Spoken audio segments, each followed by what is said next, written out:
अरे छोटी बहू कहाँ मर गई? अब क्या चाय नाश्ता लंच के टाइम पर लाएगी? जी जी जी मम्मी जी लाई। अपनी सास कुंती देवी की आवाज सुनकर सोनिया हड़बड़ा जाती है और हड़बड़ाहट में चाय की ट्रे उठाकर ले जाने लगती है। तभी उसकी जेठानी अनीता उससे कहती है, अरे आराम से सोनिया, इतनी हड़बड़ाहट करेगी तो गरम गरम चाय तुझ पर ही गिर जाएगी।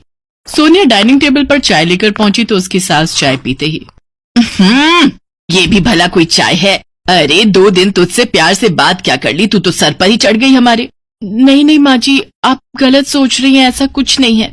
सोनिया, माँ से जुबान लड़ाते हुए तुझे शर्म नहीं आती? अभी के अभी मेरी माँ से माफी मांगो।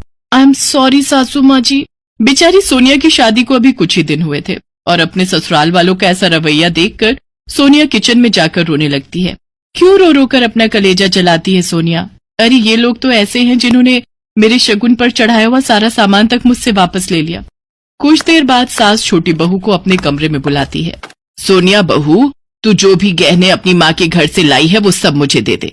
कहीं इधर उधर हो गया तो, और जब भी तुझे पहनने हो मुझसे मांग लेना। ये लीजिए माँ जी। और आपका वो 9 लाख का हार, वो कहाँ है? वो मेरी माँ का है, उन्होंने बड़े मन से मुझे दिया था, इसलिए वो मैंने अपने पास ही रख लिया। अच्छा, जरा मुझे भी तो दिखाइए वो हार, भला मैं उसे खा थोड़ी ना जाऊंगी। वाओ, ये मुझ पे कितना अच्छा लग रहा है ना, अब तो मैं ही इसे पहनूंगी। देखना माँ, मेरी ननद की शादी में सब मुझे ही देखेंगे। लेकिन भाभी को इससे कोई प्रॉब्लम तो नहीं है ना? इसे क्या प्रॉब्लम होगी, ननद भी तो बहन ही होती है। क्यों सोनिया? जी माँ जी। कुंती देवी अपनी बहू के सारे गहने ले लेती है और 9 लाख का हार अपनी बेटी को दे देती है और बेचारी सोनिया के पास अब कुछ नहीं बचता। साथ ही अब घर में 2 बहुओं के होने से कुंती देवी नौकरानी की भी छुट्टी कर देती है। एक रोज सोनिया का पति उससे, सोनिया, तुम इतनी महंगी साड़ियां घर पर क्यों पहनती हो? इन्हें शादी ब्याह के लिए रख दो। घर पर कुछ हल्के और सस्ते कपड़े ही पहना करो। जी मेरे पास हल्की साड़ी नहीं है। अच्छा ठीक है, मैं कल बाजार से जाकर ले लूंगी। इसकी कोई जरूरत नहीं है। माँ के पास कुछ पुरानी साड़ियां हैं, तुम वही ले लेना। बस हर वक्त खर्चा करवाने का ही सोचा कर। आते ही मत्था खराब कर दिया ना बेचारे का। और इसे क्या, इन महारानियों को तो बस अपने शौक पूरे करने होते हैं। ऐसे ही कुछ दिन बीतते हैं। एक रोज अनीता सोनिया से, सोनिया, तुम दोनों की नई नई शादी हुई है तो मैं सोच रही थी कि तुम दोनों कहीं घूमाओ, क्या पता वहां भौतिक तुम्हें समझने लगे। अनीता शाम को अपने पति से उनके हनीमून के बारे में बात करती है। कोई जरूरत नहीं है, ये सब बेकार के चोचले हैं। हम कौन सा अपने हनीमून पर गए थे। बेचारी अनीता और सोनिया खाना बनाते बनाते अपनी किस्मत को कोस रही थी कि तभी उनका देवर वंश वहां आ जाता है। मुझे आप दोनों से जरूरी बात करनी है। वो क्या ना भाभी, मुझे एक लड़की बहुत पसंद है। तो भूल जाओ उसे। तू तो देख ही रहा है ना हमारी हालत, फिर क्यों उस बेचारी की जिंदगी खराब कर रहा है? भाभी, उसे सब पता है, लेकिन फिर भी वो मुझसे शादी करके इस घर में आना चाहती है। वंश वहां से चला जाता है और अपनी माँ से कहता है, माँ ये क्या है? बेचारी दोनों भाभियां सारा दिन कोल्हों के बैल की तरह किचन में पिसती रहती हैं। मैं तो अपनी बीवी के साथ ऐसा नहीं होने दूंगा। आया बड़ा उनकी तरफदारी करने वाला, और क्या कमी है उन्हें इस घर में?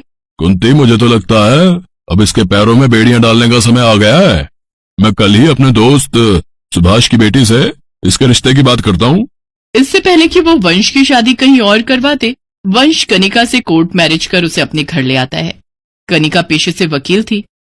वाह, कितनी सुंदर बहू लाया है, साक्षात माँ लक्ष्मी का रूप लग रही है।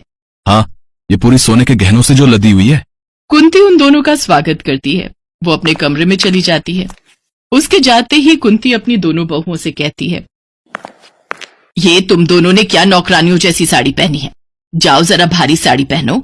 अरे अब अमीर घर की बहू हमारे घर में आई है, और आप सुनो जी, जल्दी से काम वाली को फोन कर बुला लो। नई बहू को लगना चाहिए ना हम भी अमीर घर से हैं।